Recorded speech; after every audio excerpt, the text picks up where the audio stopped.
Demi, it's been like forever since we've chatted over the internet or by video chat, and I just like ever like I was saying before we started recording, like ever since I recorded this episode, you really stirred a lot of thought for me around dating apps and all these things that seem to be shifting culturally around dating and sex, and ever since I recorded the last episode, I've had just another flow of questions that I was thinking about that I wanted to ask you.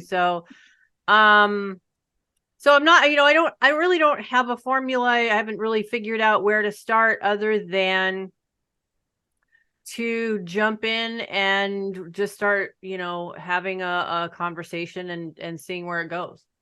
Yeah, well, I So, guess so my first hi, question would be, my first question would be, what drove you to start tackling this topic?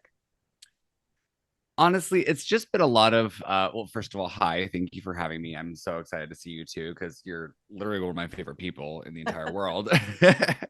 But Thanks. yeah, and so I this topic in particular has been one that's been kind of simmering for a while, I guess you can call it. I've been thinking about it a lot and just observing a lot, just spending a lot of time over the years on the apps myself.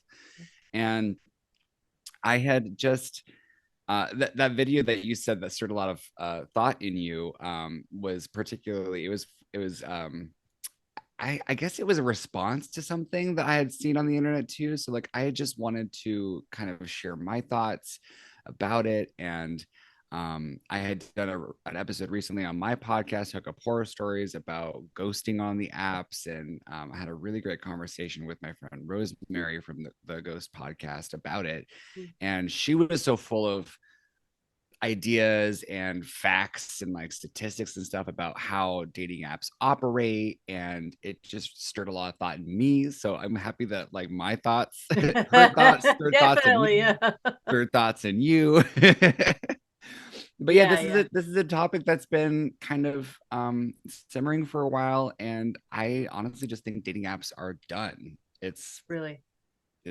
They're done. They're done. They've had their time. It's time to start something new. You know, uh, I spent about, I guess, the last maybe a little bit more than a decade on the dating apps, and I get, being for me, I never was really able to be a queer woman on like Tinder and stuff. It was always I was a hetero woman, which I'm not hetero. And so Sure. um and my experience in that realm, while I met three really wonderful people, two are no longer lovers, and one I've been dating now for about a year and a half, and he's absolutely the most wonderful human being. But my experience overall, like if I were to put a percentage to it, I would say probably 95% of the time, either it was just an unpleasant experience, where men were uh very dominating, and or crude, and Hmm. I understand what originally dating apps, at least from a heterosexual perspective, were intent. They were hookups. They were you don't have to go to the bar now, you can go onto Tinder, right? It was a hookup Right. thing. And that, I think, in it of itself, at least for most people, is kind of it's centered around objectification. It just is. Yeah. You're there to find someone to fuck for the night. So okay, fine. And then it started to get all wishy, like all squishy with like, well, some people want relationships and some people want a friend with benefits, and no. And I'm not even going to talk about like, predators on there or anything, because I think, I mean, you and I are really super into true crime. And well, before Tinder, there was, the street corner, or someone's house. Think BTK, think, Ted Bundy. I mean, Yeah. predators have been around for a long time. So I'm not exactly sure that dating apps, I can't say that. I don't know the data on whether or not it's easier to prey on dating apps than say in the 70s, when there was no surveillance, there were no Right. cell phones. I don't know. But it was just overall an unpleasant experience. And eventually I noticed for myself that I started to change, and I started to see people as objects to just be obtained or discarded. And I did Oh, not like who definitely. I was becoming as a result of that. And ever since I met my current lover, like I shut it, I erased it. I'm just like, if this doesn't work out with him, and we're not monogamous, but when, I thought to myself, if this doesn't work out with him, I don't know that I'm going to re-engage on those apps. I don't know what the alternative is, but I really just don't. They and then you read the numbers of how it mostly benefits those who own it monetarily, or a very Mhm. small percentage of people, and I'm just like, what's the point? you know I don't know what the alternative is. We're dating, and even just like finding people to have purely sexual relationships with, or an intimate loving relationship. I don't know what the alternatives are, but I don't know that Tinder and the like are really going to be helpful. Right. I actually very much agree. So I've basically done a review of like every dating app out there, from everything from like Lex to Hinge to Bumble to Tinder, and I just recently did one for Field. Yeah. And so all this kind of like data has been coming across me, and all this like information has been coming across me, and putting in my experiences on there on each of these as well. Mm. And over the years, like, back, I want to say maybe 2010 or so, it was kind of like when the app starting, Right. when we started actually shifting to more of a app based approach for dating rather than internet, because back in the day you had things like match.com, eHarmony, eHarmony. So that's things like right. that. That's right. Yeah. But over the years things have kind of shifted to like being in your phone on the apps, and I remember going on OkCupid for the first time in like 2010, 2011, thereabouts. And I liked that approach because it was very different. It was like, it felt as though I was trying to make connections. It was free to use. And it was just all, you can match people by like doing like 100 questions, Yeah. and then you can view them by like, percentage wise. So like that, I liked that approach. It felt as though I could scout through the mess, and try to Right. find someone that might be worth my time. Right. Um, but when I went back on OkCupid just recently, for this Oh, do they review, still exist? Because I think I was on a couple of those websites for a while and then switched over to apps too. Are they still exist out there? they still exist. Huh. However, OkCupid has changed a lot. They still have the questions. They still have all that kind of like their matching, tools or whatever. Sure. But it is now Tinder. It has now just become Tinder. Oh. So you can't see anything, you can't do anything unless you pay. So it's like, wow, all right, cool. So that's exactly what happened. It's the Tinderification of the dating app experience has become a prevalent thing. Uh-huh. Well, great. Yeah, and that, you know, um, someone brought up to me as I was kind of exploring this the last week or so.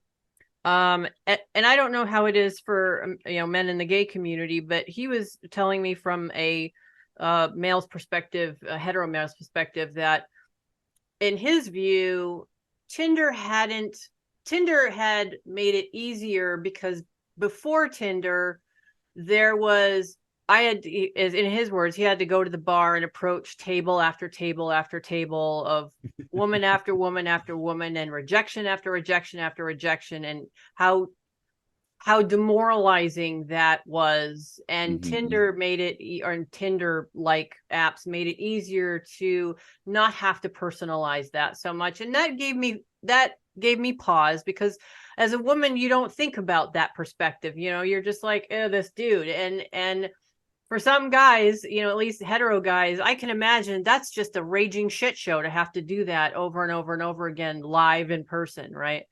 Right. um so that was a really good point that I hadn't considered. I think for me it was, like I said in the episode that I just did, that I started noticing these patterns of and I don't know, like I said in the episode, if it's because we're starting to destigmatize sex work, or if it's to the Tinderification of dating, or other factors. It could be a number of all kinds of factors, but it just, and I could be wrong, but it just seems like there's this increasing level of depersonalization in dating apps, or in dating and Yeah, sexuality. Now, I can understand in a hookup situation, it's not really all that relevant whether or not you really get to know that person, because you're there for the experience, the sexual experience. right. Okay, fine. And you see that before Tinder and stuff, and swinger communities and stuff, they're there to fuck, so fine. You're not really worried about whether or not they have a dog, or whether or not they have a mom who's sick. When you're hooking up, it's irrelevant, really. Yeah. But but I just one of the things that, and I'm gonna do an episode on hypergamy. One of the things that I'm noticing in the heterosphere is these radical divisions, where you have hetero men who are literally just talking about the reproductive value of women, and whether or not there's going to be a population decline because nobody's having babies anymore, because all these bitches who just want the cash. And women are going, I don't understand. After the third date, I really thought it was going to be something, and we were going to be long term and blah blah. And I'm thinking to myself, I don't even know if I want to marry someone after 6 years of dating, let alone, Right. after 3 dates. Like, oh, okay, so we had great sex a few times. Oh, I better marry him. Like, and these are the voices that are out there now. And I'm going, where are the relatable parts? Like, everybody, and that's what I'm talking about when I talk about this, like, cultural commodification. It doesn't seem like it's just, maybe it's the Tinder effect, I don't know, but it just seems like, at least in the heterosphere, that it's obtaining something. If people are a prize to be won, or something to be obtained or acquired, and it's not about really connecting with another human being and taking the time to get to know them. And I don't know. I was wondering, like, what does that look like in the gay community? Like, what's that process, or does that kind of look similar, where it's becoming, meeting people in the gay community is becoming commodified, or is Right. already? Well, I want to touch on one thing. So, like, you were talking about the gender gap, basically, and I think that's more of an internet thing that's kind of just become, from just my observations and some of the stuff that I've heard and read and stuff. And there's a documentary on Netflix about um crap, I forget what it's called. I just thought of it just now. There's a documentary about an online subculture that went down on WhatsApp in Korea. And it was already kind of like the gender gap in Korea was already kind of happening um, because of just internet culture in general.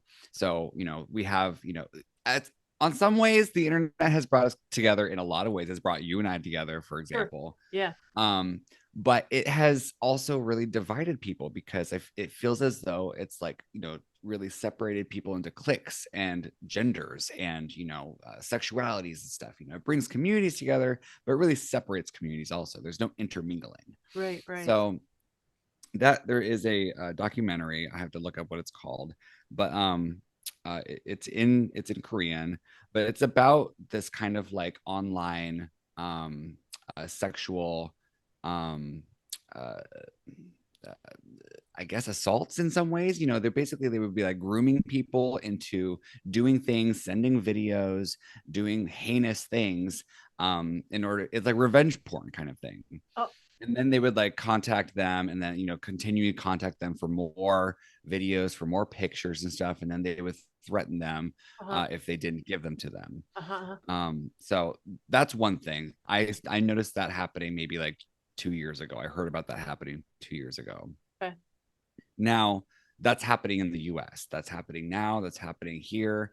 We have, incel culture that's kind of like becoming a thing, which I think we'll get into later on. Right. And then we also have like, women on this side who are like, I just want to be loved. And like, why are dudes such dicks, Yeah. Yeah. Yeah. Yeah. Yeah. So, it's really divided us in a long ways, but, in gay community, I will speak to this, is a lot of the commodity, when you mentioned commodification of sexuality, like it's basically like you're not of value unless you're like a 10, unless you're hot, unless you have a big dick or a fat ass or whatever. Huh. Whatever like physical attribute that you have, Yeah. it's very much like I want you, me being on Grinder and all that stuff, like through the years and stuff, like I always felt as though, like, yeah, I tried to let my personality shine, but no one really gave a shit about that, you know. So it's a struggle for sure, and I think a lot of this perhaps might have roots in the 80s. How so? Bear with me Okay. for a second. Yeah. Um, I remember back in like the 80s when uh, the term sex sells kind of comes to mind. When I think a lot of like the advertising agency, like sex and advertising has been a thing like for decades, but I think it really exploded in the 80s. And billboards of like women with big boobs and all this stuff just to standing next to pools and cars. to sell fragrances or whatever. Right. Big Paris Hilton, Big Macs in the early 2000s, that kind of exploded in the 80s. And I think that has kind of really shifted culture in a lot of ways where, um, you're not really of value unless you're hot. And that has spilled over into gay culture quite a bit too. Huh. And, it's unfortunate because there are so many people out there who are so smart and funny and talented. But like when they go on these apps, they just are met with shutdown after shutdown after shutdown because they don't, look a certain way or, whatever. Mhm. You know, that reminds me, so I think some of my viewers know this, but not all, but I have almost 27 years of sobriety, and for a while, I was in a 12-step recovery program, and was sometimes the chair of meetings, and one meeting that I used to chair when I was actually actively in the recovery community was sex and love in recovery. And it was a mixed group, and I sometimes co-chaired it with another person, and he was just the nicest guy, and from the standpoint of a bisexual woman, I was like, damn, okay. He was just so fine. And he was in his early 40s. He was a gay guy. And I remember when we would, start hosting the meeting, we'd have a little conversation beforehand. And he was he was like 42. He was buff. He was beautiful. I mean, and he would be like, yeah, no, my value in the gay community on the sexual marketplace, is how he put that. He goes, is almost nil. This man was a walking Adonis.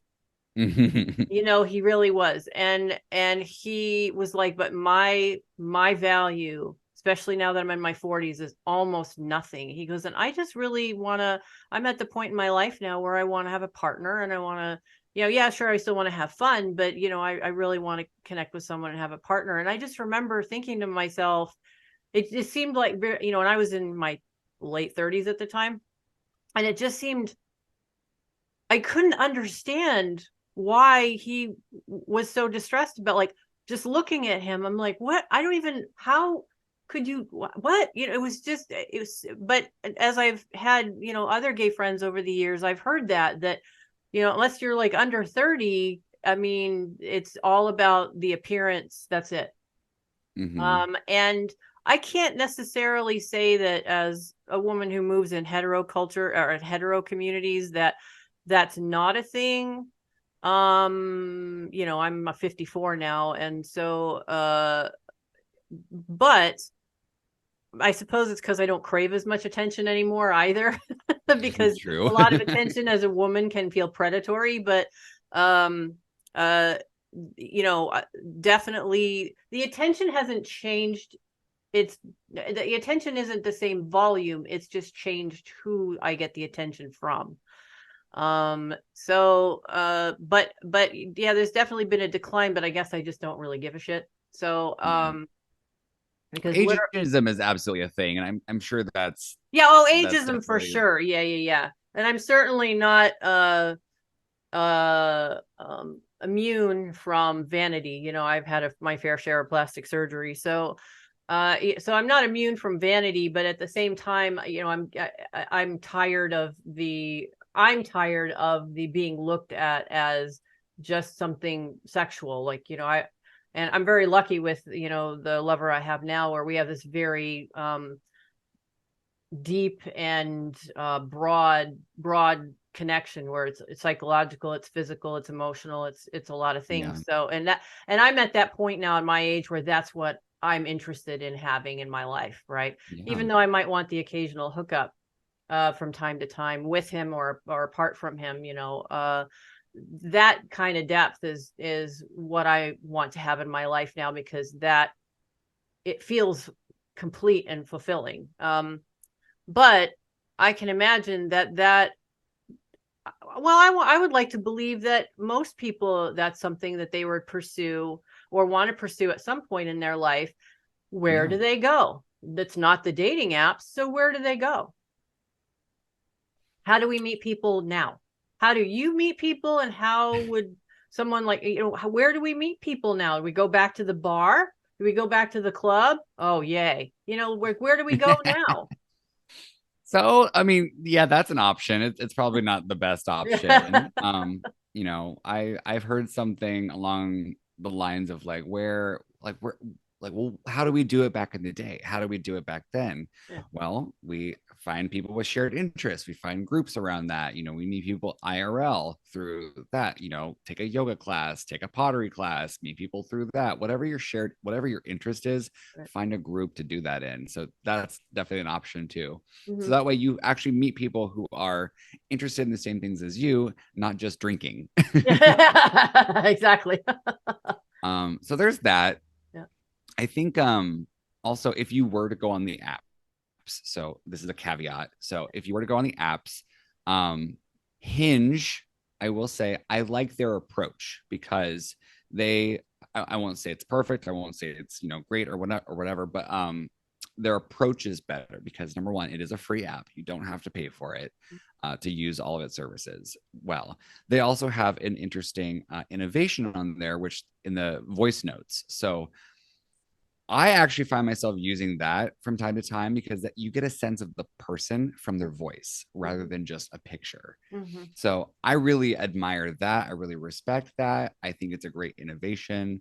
But I think it could be taken a step further or two, you know, like actually, you know, video chatting with people, Uh, something like that. I think Bumble has kind of started doing that, like speed date. I think they have a speed dating thing now. oh, really? So uh, there are some innovations in that realm that I think are worth looking at. Mm-hmm. Um, but also, I'm just like, you know, when you want to meet someone and you want to make a connection with someone, you kind of have to start within. Kind of have to start with doing your own work. You know, what are you presenting to the world? Mm-hmm. Which I think a lot of like men in particular have this issue, or heterosexual men have this issue where they like you were speaking to earlier about how the viability of women reproductively, you know, it's created a lot of resentment, and it's like, well, what are you doing to like kind of alleviate that? Like, what are you bringing to the table? Are you just walking over there and be like, hey, you're hot, you know, what are you, you Yeah. know?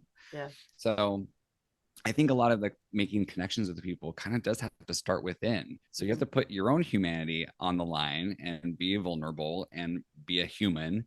Yeah. And that way you make a connection with someone.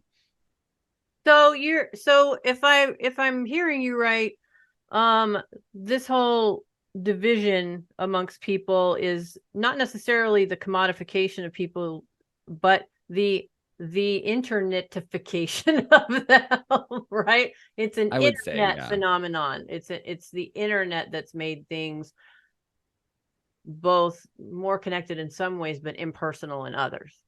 right. Well, I Uh, mean, if you go on Instagram, like everyone is a brand. if you're a Yeah. person, you're a brand. So Yeah. like, what are you selling? You're selling your knowledge, you're selling your body, you're selling your looks, you're selling this or that, you're selling ointments, treatments, who Yeah. cares? But whatever you're doing, you're selling something. Yeah. So in that way, I guess we're all kind of sex workers, right? Yeah, no, seriously. There's a lot of truth to that. We certainly are selling ourselves, and even if you are someone like, I've even have friends who are registered therapists or licensed therapists who have Instagram accounts who have to brand themselves. Mm-hmm. And, I'm a trained therapist too, and it I mean, the work that I do on Instagram relates to the museum. So branding is related to the museum and the work that I do at the museum, which is an entertainment facility. So, okay, fine. Right. But it strikes me as rather odd that a therapist would have to go on Instagram and create a brand of themselves when the core of their work is to create human moments for people in distress Right. and to be supportive. So, uh, what do we do? Just shut off the internet? How do we Well, get back no. to being more human? It can be, I'm sure, if your approach is trying to be human and you are coming up against people who just consider themselves walking brands. Mm-hmm. I don't know if this has to do with, there's this talk about the dating crisis where largely young men are not in the dating community anymore. They don't want to date Yeah. anymore. They're done with dating. They don't even, the data even suggests that like younger men are not having sex anymore when they're young or very infrequently and so forth. How do you keep up your stamina psychologically and stay mentally healthy when every date you go out on you're sitting across from someone who's either a walking brand or is trying to get something from you? Well, Take a break every 3 weeks or every month or something. I don't absolutely. know. Absolutely. Like Right. taking breaks is necessary, especially if you're like find yourself like compulsively online, which is like a huge thing. Taking breaks is absolutely necessary. And I fully support that. Yeah. I've, been on the dating apps, for years and stuff. I'm on and off them now just because it's like, all right, it's there. But Yeah. I'm not on there anymore a whole lot. Um, but like when you're actually on there and you're like engaging with people and like the ghosting happens and the conversations go nowhere and all this and that, like it can be very draining. So you have to be a very like comfortable person with yourself in order to Mm-hmm. uh, resist all of that, and so it does kind of boil back to the inner work that you have to do to kind of like make sure that you're comfortable with yourself before you present yourself to other people, in my Right. opinion. Right. And in that sense, it just takes one of us at a time. Yeah. It really does. It takes one of us at a time. And that's a tough thing to maintain. I know, like I said, when I was on them, I went through this period where I can't even remember how many hotel rooms, the inside of hotel rooms I saw. I went on this 9 month bender where, sometimes I would just get my Tinder out and rent here in Vegas, rent a hotel and Sure. have them line up, okay, I'll see you at Sure. 10. Okay, I'll see you at midnight. Okay, next one at 2, and for that they serve a great purpose. You want to go on a bender like that, they are great. But again, like I noticed that my own humanity was starting to disappear. So Definitely. so tell me some of the questions that you had considered when we started this kind of exploration and wanted to get together. Well, I mentioned one already, and that was the 80s, the sex sells kind of thing that kind of, I think kicked off a lot of this modern view of like sexuality and like dating, like how we just kind of view people as like sexual objects. I think that kind of really struck out to me. But also, you mentioned WAP in your video. Yep. I did. I thought that was an absolute great a great pinpoint of like kind of like, well, what can we look at here in like hip hop culture? Because I love hip hop. I love hip hop music. I love everything about it. I love that it's poetry. I love rhyme and rhythm and the beats. It's so cool and Mm-hmm. so beautiful. Mm. Um, and that again started in the 80s, you know. Uh, So that I feel like the 80s was a really big time for like sexuality, you know, cocaine binges and yeah, sex binges and you yeah, know all kinds of debauchery in the yeah, 80s. yeah.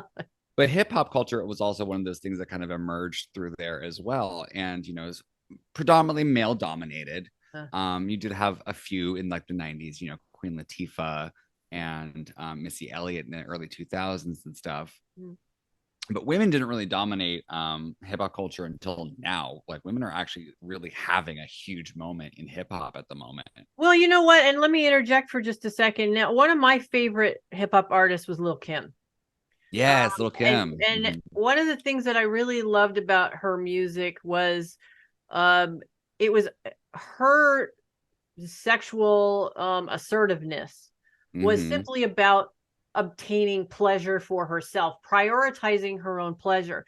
Mm-hmm. And I have to be honest, I don't hear that so much anymore in especially female dominated hip hop music. It's now sort of transitioned again into this transactional thing. And one of the Mm-hmm. things I really loved about Lil Kim's music was it was about sexual empowerment, Mm-hmm. irrespective of whatever, you know, at least from my perspective, it was pure female sexual empowerment unrelated to the acquisition of something other than pleasure. Right. And correct me if I'm wrong, but that's one of the reasons I still play her music all the time because I really love. She was just like, I want that dick. That's it, you know. And I was like, yeah, bitch, yeah, Yeah. yeah.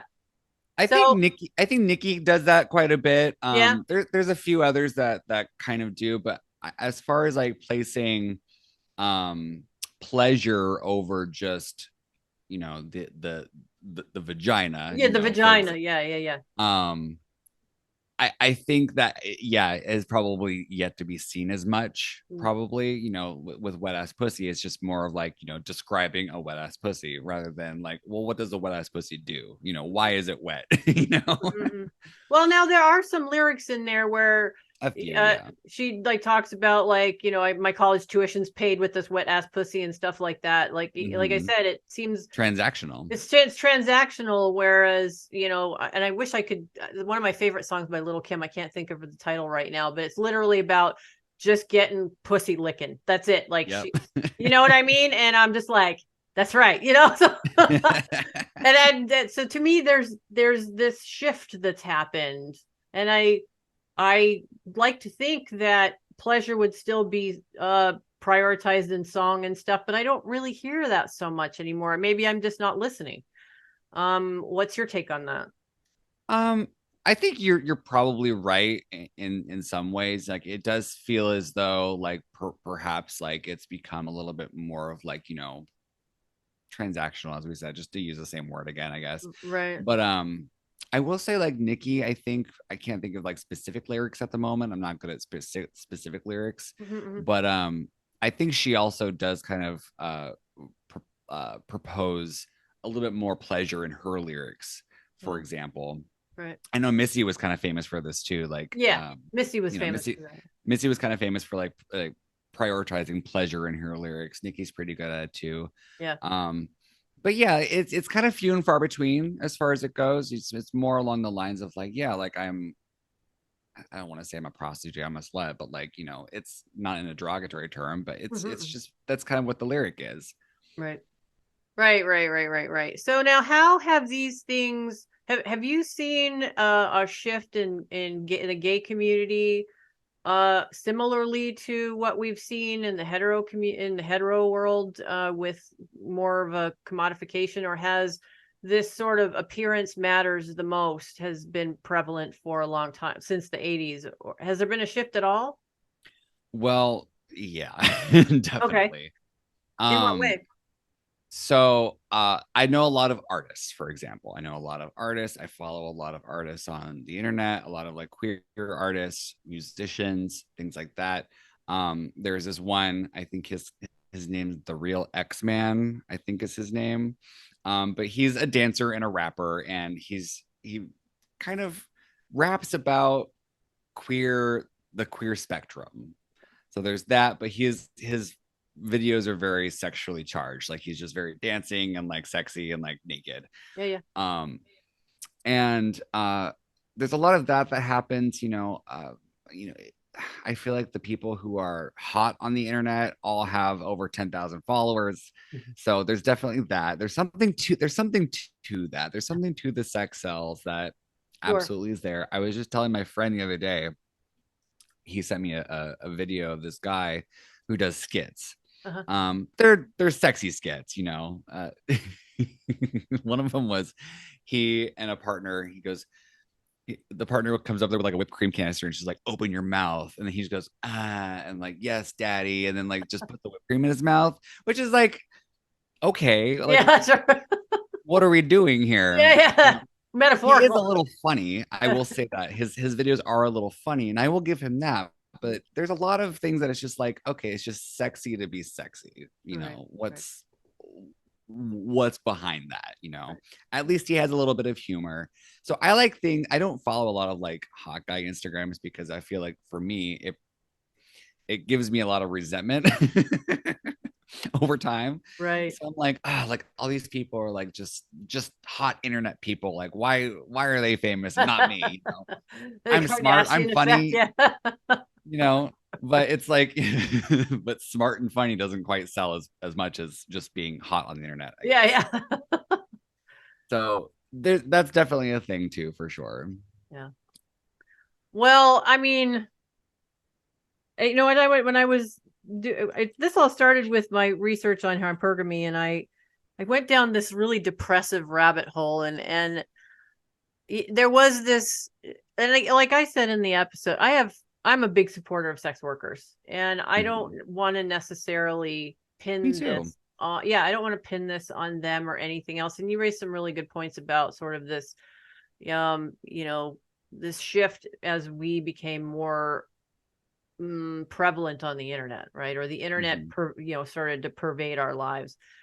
um but even though I'm not in private practice anymore, I remember the common theme that all of my clients said, the core of every presenting problem was, this is who I am sexually, and I just want one person to be okay with that I don't have to hide any of that. I don't have to hide. And to me, that was always such a interesting, bizarre problem, because it and I attribute it back to how I was raised. I was raised in German culture, and their nudity and sexuality were matter of fact. It wasn't Mhm. ever, there was nothing unusual or taboo, or and yeah, we had sex workers in Germany. They were legalized off and on over the years, and they're legalized now. They have zones where they work. Yeah. So even being a sex worker wasn't, I mean, so what? It was and the this sort of like an almost dichotomous relationship that I don't know, just if it's just Americans, but that they have with their sexuality, where they could literally be married to someone for 20 years and that person will never know who they really are sexually. It's such a Mhm. bizarre idea to me, right? I mean, and I've been in mostly non-monogamous relationships or monogamish relationships since my forever. And whatever way my partner was sexually was, I had two options. Either it worked for me and we shared in that, or it was manageable to where we could be together and it was okay, or it wasn't compatible and I'd just go our separate ways. There was never this impetus to sacrifice or to keep secrets. There just wasn't. And I find that so interesting that in American culture, there's this obvious separation between who we are sexually and who we are relationally, and we are with our partner in one way, and then we have our fuck buddies that were some way else. And I'm kind of, to me, I wouldn't want to have a relationship where I didn't see all of my partner. Right. Who he or she is sexually is just a part of them. It's not a threat to me. right? In fact, I find more pleasure and enjoyment and more arousal in knowing who they are sexually, whether I'm involved or not, because there's a shared intimacy there. And I don't know how we can foster that if all we're looking at each other is you are an acquisition or you're hot and therefore I should date you. Like where's the connection and intimacy in any of that? Yeah. I had um I had that kind of same experience. I had a long-term boyfriend that, the sex just kind of stopped happening. Mm-hmm. And I found other ways of expressing that. And I was performing drag at the time. So like my performances started getting a little bit more sexual in nature and like being, freely expressing myself in a sexual way Right. on stage. But I wasn't getting that at home. Mm-hmm. And so it really shifted the relationship into like this two separate Mm-hmm. people thing. And he would also agree with this. It also, it happened. We've talked about this. He's in a very lovely relationship now. They've been together for years, and I'm sure they have great sex. For But sure. um, it kind of started with me as like, well, like what is this separation? Like, why can't I have sex and love at the same time? Why did it feel so scary to share that with him? So scary to express myself to him when I can do it so freely on stage? Mm-hmm. It's that kind of thing where, you crave intimacy, you crave, Mm-hmm. touch, you crave all the things that come with that, but your fear is what's kind of like driving that force. And that led to obviously me cheating and keeping secrets and all the things. And it's rough. It's really rough to deal with, but once you finally figure it out, it's so much better. Oh, absolutely. To me, what was I'm kind of a, well, not to me, I'm normal, but I'm this like sexual risk taker, right? I guess according to some other people. And to me, I go with whatever I feel like. And one of my lovers, previous lovers was, a bisexual man who had been in a gay marriage, in relationship. They've been together for like 30 some odd years. And his partner knew that he was bi, but I guess for some reason they decided to shelve that side of him. And after 30 years of marriage or relationship and marriage, he was like, listen, this is part of who I am, and I need to be able to express that. And I really want to date a woman. And I was like, I think the second woman that he had dated. And um, it presented such a challenge to their relationship, because his husband was so ashamed of the fact, or at least the sense that I got from some of the conversations we had, that he basically, where our dating relationship went was from a kind of a normal dating relationship to he was allowed to come over once every couple of months for 2 hours to fuck, and better not talk about it when he comes home, because from his husband's perspective, I was, a walking festering hole. And yeah, no, What? yeah, Ew. those were literally the words that were used. Yeah, to my face. Oh. So, and I just eventually ended it because I'm like, look, uh, you know, the fact that you're bi is we like each other. I don't, I didn't have a problem with his sexuality, and I felt really bad. And he said, he had said, he goes, well, in the gay community, being bi isn't exactly okay. And I said, oh, I really? And he's like, yeah. And even it's not easy to find a woman who's okay with it either. So it's just a very big challenge all around. I mean, he was so sweet. He was just the sweetest guy. And but that kind of dynamic that existed between them that was always so problematic, I ended up walking away from it because it how could he and I enjoy one another if it was, he valued that relationship. He was very clear that he wasn't planning on ending that. And I was like, no, there's no expectation of that. um I marvel still to this day at how people who are coupled can be so sex negative about their partner's sexual behavior. Like, then Right. why did you stay with them? Then why did you even embark on us? I understand people fall in love and stuff like that, but if you really, isn't it better to be completely honest with each other early on and go, look, it's not that I'm judging you, it's that's not going to meet my needs, it's not going to be satisfying to me, so let's part ways, and do so lovingly, rather than sit across from each other on the couch in 10 years and not recognize each other and not be able to connect anymore. I struggle with that so much, because it just, yes, the rejection in the beginning is hard and you might really genuinely love each other, but isn't it a loving act to walk away when you're not compatible, rather than stick around and then look at each other and not be able to relate at all and not be able to share I mean, that's just me though. I think I'm a Yeah. little bit of an optimist, and this just sounds so easy, and I know it's not easy. It's not always easy. It's kind of like if, one person wants to have children and the other one doesn't, and everything else in the relationship works Yeah. except that one thing, which is a deal breaker. Yeah. It sucks and it hurts. I get Mm. it. So, Well, I think a lot of like the work that you and I do is kind of aimed to, shift this conversation for, talking about the shameful aspects of things, talking about the taboo, talking about this stuff so that we can be more open to talk about these things with our partners later down the line. If we want to explore something, explore it. yeah, explore it. Yeah. Don't be ashamed of it. The guy I'm seeing right now, like we've been friends for years, and now it's kind of maybe shifting somewhere. Right. But it's, there's some things that I think, need to be discussed, but I love him. He's amazing. He's a great guy. Mm-hmm. But I also, he doesn't want to be monogamous. I don't see myself being monogamous. So it's like, well, sure, why don't we just Right. see where this goes and just let ourselves freely explore and do what we want to do.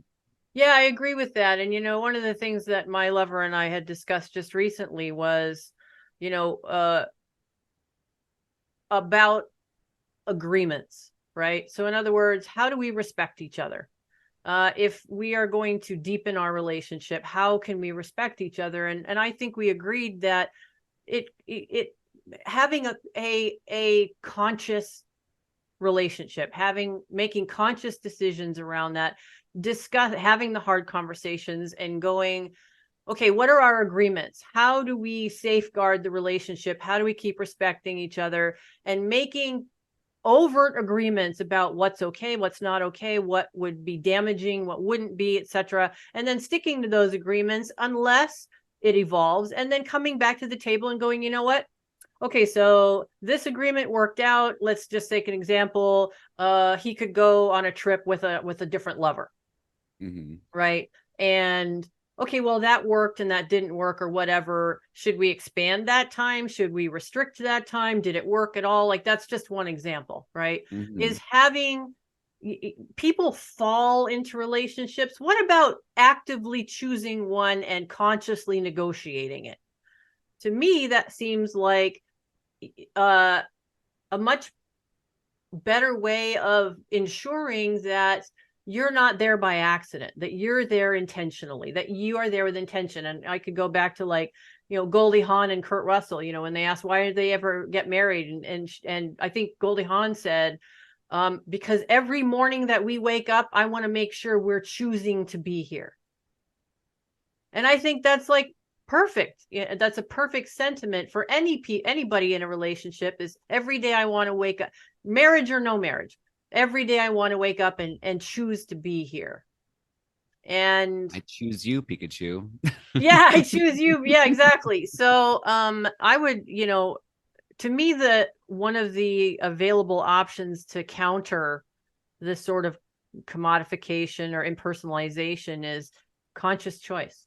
Make a conscious Absolutely. choice today about who you're going to interact with, what way you're going to interact with them. And if you are pursuing intimacy with that person, consciously decide how that's going to look and negotiate it with Absolutely. that person. You know what I mean? Yeah, absolutely. That's my Zen moment for the day. Do do you have any like final thoughts or anything that maybe we haven't covered today on this I podcast? think you nailed it. Like like I said in that video before, like we have to make a conscious choice. And like, when we're on apps, when we're kind of on in the dating realm, we have to make sure that we are consciously engaging, and on the internet in general also. Like, I get so many fun comments in my YouTube videos these days. But we have to use whatever tool you use. You have to use it consciously. You have to be sure that you're using it with intention. And whoever you're choosing to be with, make sure you're there for the right reasons, and make sure they're there for the right reasons as well. I agree with you. I agree with you. Wise words from a wise man. Well, I really appreciate you coming on today. Gosh, we've already gone an hour and it seems like it's been like 5 minutes. So if I'm not mistaken, our next conversation is going to be all about serial killers and dark shit, right? Yes. This is supposed to be on the podcast, but since we were doing this, I was like, well, it's also Halloween time, so I'm like, we need to do a part 2. Yes. And I figured what better time to do it. That sounds great. Yeah, I've been actually I haven't had the time, but I've been doing research on my 2 books, The Erotic Art of Serial Killers 1 and 2, and I have so much to tell you. Yes. Just about like some of the things I've seen So yeah. And I've been navigating waters on the internet. Be coming up. Yeah, I've been navigating waters on the internet that I never thought I would. So, dude, that's gonna be a fun talk. So. Awesome. I can't wait. Well, I thank you so much for coming on today. It was great as usual, and I'm looking forward to the next time. So, with that, thank you everybody for joining us today on Sex Nerd Podcast. Thank you, Demi, so much for coming on and gracing me with your presence. And we will see you next time right back here. Bye. Thank you. See you. Bye.